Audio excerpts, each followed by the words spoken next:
Ambulance Victoria operates emergency response helicopters for critical medical situations throughout the state.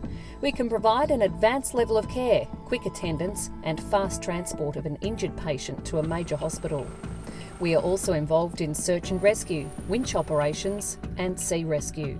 Our service is also used in the inter-hospital transfer of critically ill paediatric and adult patients.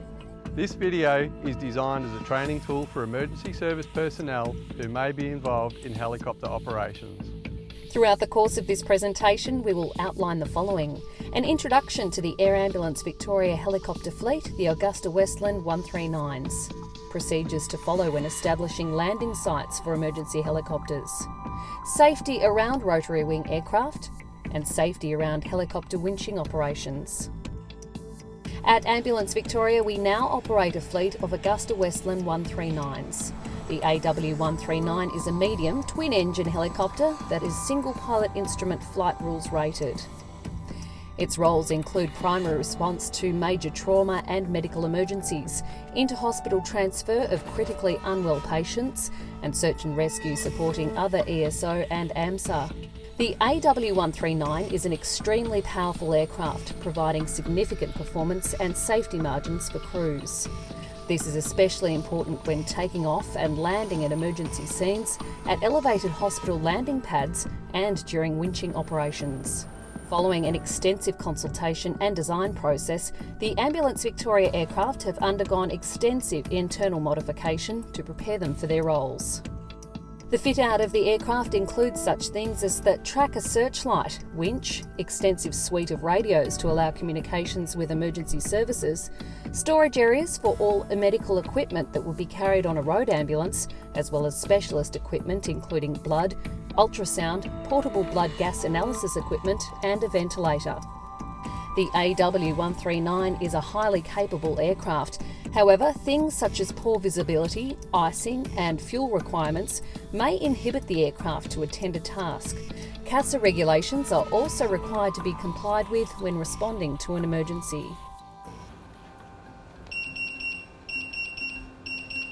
We've had a 50-year-old male ring up.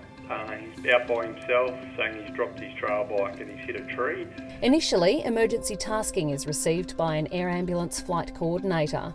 We've got a job at Cobbledick's Reserve. They will dispatch the aircraft by contacting the pilot, who will confirm whether there are no issues in preventing responding. The Micah flight paramedic is given the clinical details and prepares additional kit as required. The crewman is notified and prepares the aircraft. The pilot submits a flight plan. And once the aircraft is ready for takeoff, the pilot receives air traffic control clearance.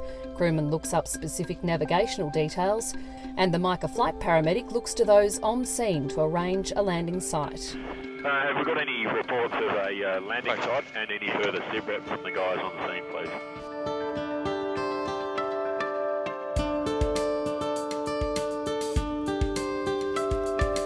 G'day there, I'm David from Wynnum Vale. Hey guys, I'm Kirsten, this is Derek. We need to get a patient out by helicopter. So we need you guys to please find a suitable landing site.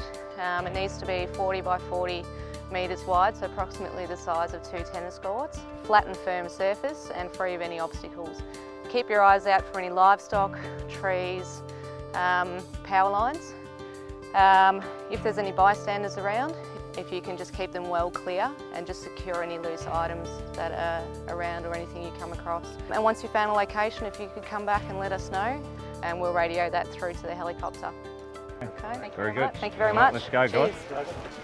In the event that you're called upon to look for an appropriate landing site, you'll need to consider the following. The minimum area required is 40 metres by 40 metres for about the size of 2 tennis courts. Areas such as sporting ovals, open paddocks and in some cases roads that can be closed prior to landing are suitable. The surface needs to be relatively firm, flat and free of obstacles. Ideally, the aircraft will approach and depart into the wind, so ensure there are no major obstacles. See if you can pick up any other hazards for us. Okay, there's power lines above your head here. One of the most critical things to us for when we come into land is power lines. What might be quite easy for you to see on the ground can be really challenging for us to see from the air. so take note of their location and ensure this is passed on to the helicopter crew. Take note of any livestock that may be in the area, and if there are any dogs nearby, ensure they are secure. We've got the air ambulance coming in. It's going to be a lot of noise and dust and stuff. We can't really have the dog run around. Could you mind just tying it up or putting it in the vehicle? Ensure the landing site is clear of bystanders and that they are kept at a safe distance at all times. The downwash from the 139 is extremely powerful, so ensure that all emergency personnel and bystanders are well clear of any trees or other debris that could potentially pose a threat to their safety. Ensure all emergency personnel are wearing personal protective equipment such as helmets, eye and hearing protection. Prior to the landing, ensure all vehicle doors and windows are closed and loose objects are secure. En route to the scene, the Mica Flight paramedic will receive landing site information from paramedics or emergency services at the scene. AM5, thanks. We have a landing site for you. It is 300 metres north of our current location. There is a 200 metre clearing surrounded by trees. There are power lines to the north. There were bystanders, but they are now clear, and we will currently be loading and we'll meet you well. And M5 received landing site from us. The Mica Flight paramedic will then relay this information to the aircrew, and a discussion will occur about the best approach and any hazards that may be found overhead at the scene. Significant obstacles will be on the right-hand side, will be the wires, on the left-hand side the tall gum trees. Once overhead at the scene, the crew will conduct a recce to identify all hazards before they commence their approach. The pilot in command of the aircraft has the final say as to the suitability of the landing site. If the landing site is not suitable, an alternative will be found. So everybody happy with the recce? If an unexpected hazard occurs during the aircraft's approach, immediately notify the helicopter crew by waving your hands above your head. This is called the wave-off signal. In this instance, the pilot will abort the landing and circle the landing area until a hazard is identified and corrected or an alternative can be found. In the event of a night landing, ambulance helicopters operate with night vision goggles. The crew will require beacons and strobes to identify the landing area. Once the landing site is identified, the helicopter crew are likely to request for the lights to be turned off so they do not impact their night vision.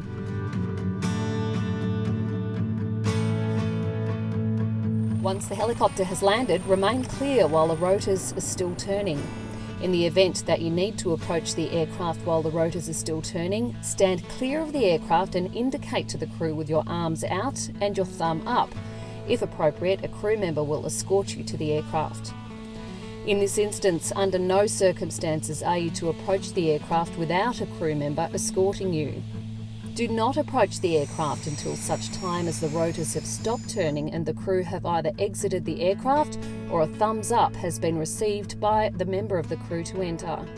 If the aircraft is positioned on a sloping surface, the approach will be made using the downward side, never from the rear. Key danger areas for helicopters are the tail rotor, main rotor, exhaust outlets and other items including pitot tubes, which are used for airspeed indicators and can become extremely hot, and other specialist roll equipment including searchlights, cameras, radar and aerials.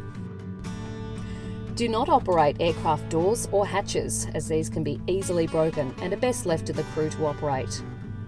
If a vehicle such as an ambulance is required to approach the helicopter, follow the directions of the air crew, taking care to remain well clear of the rotor blades.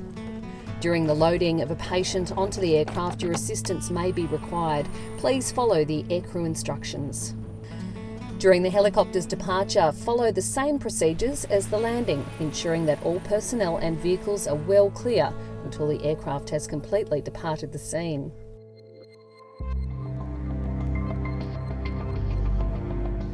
In the event that a helicopter cannot land at the scene, the Mica Flight paramedic may be winched into the scene to retrieve the patient. There are inherent risks associated with winching operations, which the crew will manage. The final decision as to whether the winching can be conducted rests solely with the crew. Should a winching operation occur, all emergency personnel must assess the following risks prior to the aircraft arriving on scene. Look up, check for hanging, broken or dead branches. Maintain awareness of falling debris. Consider moving the patient away from any observed hazards. Protect casualties from dust and debris using available personal protective equipment. Wear eye protection where possible and hearing protection if available. Pack away and secure any loose items and equipment that could be blown away by the rotor wash. On arrival of the aircraft, only essential personnel should remain within the immediate area. If blinded by swirling dust or grit, stop, crouch down and wait until conditions improve. Maintain awareness of falling debris. If the patient's going to be recovered by stretcher, once they're packaged and ready for recovery, a tagline or anti-rotation line will be attached to the stretcher. The purpose of the tagline is to prevent the stretcher from spinning under the downwash of the aircraft. You may be called upon to operate the tagline during the winch recovery. The Mica flight paramedic will brief you on its operation. What I need you to do is hold the rope firmly in your hands, and then as we lift up, let it feed out through your hands to prevent any spinning. Even if you have operated a tagline before, please pay close attention during the briefing. During a winching operation, the Mica flight paramedic will manage the winch hook and cable. Under no circumstances are you to make contact with the winch hook or cable. During the recovery, ensure all emergency personnel and bystanders are kept well clear. Once the stretcher is at the aircraft, the tagline will be released and fall to the ground. And finally, all emergency service personnel should remain well clear of the winch area until such time as the helicopter has departed. So remember, if you're called upon to establish a helicopter landing site, follow the procedures as outlined in this presentation, and remember to follow the direction of the helicopter crew at all times.